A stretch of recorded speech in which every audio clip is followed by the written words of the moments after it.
प्रिय मित्रों, जय श्री कृष्ण। मैं हूं आचार्य डॉक्टर विष्णु कुमार मिश्रा।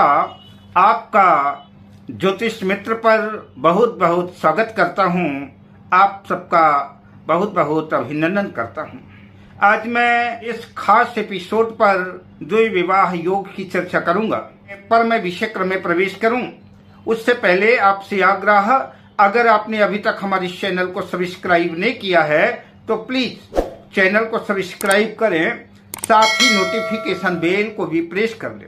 अगर आप अपनी या अपनों की जन्म कुंडली का बृहद प्रेडिक्शन कराना चाहते हैं, विश्लेषण कराना चाहते हैं, या किसी भी किस्म का ज्योतिषीय परामर्श चाहते हैं, या उत्तम क्वालिटी के रियल राशि रत्न आदि प्राप्त करना चाहते हैं, तो स्क्रीन पर फ्लैश हो रहे नंबरों पर आप हमसे संपर्क कर सकते हैं।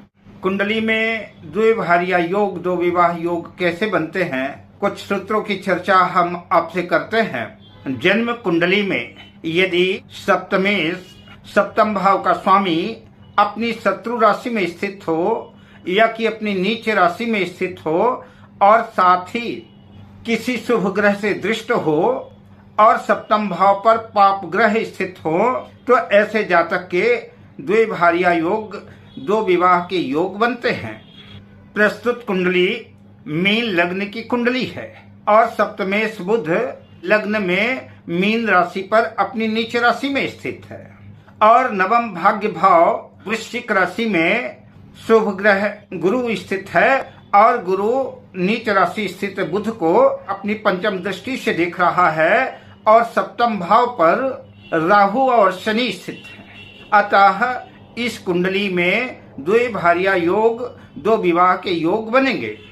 अगले सूत्र की चर्चा करते हैं। जन्म कुंडली में पत्नी कारक, जाया कारक ग्रह शुक्र पाप ग्रह के साथ स्थित हो अथवा अपनी नीच राशि में या नीच नवांश में स्थित हो और पाप ग्रह से दृष्ट हो, तो ऐसी स्थिति में उत्पन्न जातक के दो विवाह के योग बनेंगे। प्रस्तुत कुंडली मकर लग्न की कुंडली है। मकर लग्न की कुंडली में जाया कारक स्त्री कारक ग्रह शुक्र जो है भाग्य भाव पर कन्या राशि में अपनी नीच राशि में स्थित है और साथ ही तृतीय भाव मीन राशि में स्थित सूर्य और राहु से शुक्र दृष्ट है।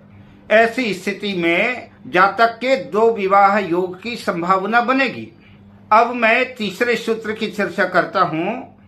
कुंडली के यदि सप्तम भाव में या कि जन्म कुंडली के द्वितीय भाव में पाप ग्रहों की दृष्टि हो या पाप ग्रहों की युति हो और साथ ही सप्तम भाव और द्वितीय भाव का स्वामी बलहीन हो, तो इस ग्रह स्थिति में उत्पन्न जातक के दो भार्या योग यानी दो विवाह के योग बनेंगे।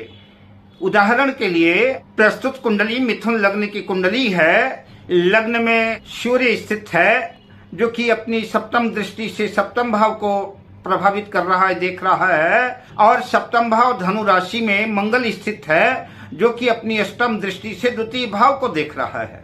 जन्म कुंडली के अष्टम भाव पर मकर राशि पर नीच के गुरु और राहु से भी जो है द्वितीय भाव दृष्ट है। द्वितीय भाव का स्वामी चंद्रमा बलहीन है क्योंकि जन्म कुंडली के छठे भाव पर वृश्चिक राशि पर नीच राशि में स्थित है और सप्तम भाव का स्वामी गुरु भी जो है अष्टम भाव पर मकर राशि में स्थित होकर के बलहीन हो गया। ऐसी कंडीशन में इस स्थिति में जातक के द्विविवाह योग बनेंगे।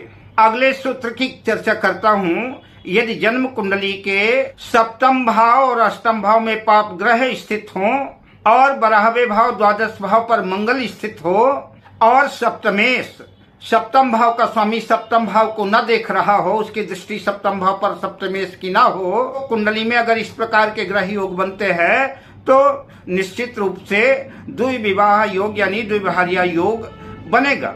अब मैं आपसे लेता हूँ विदा, शुभ कामनाओं के साथ। जय श्री कृष्ण।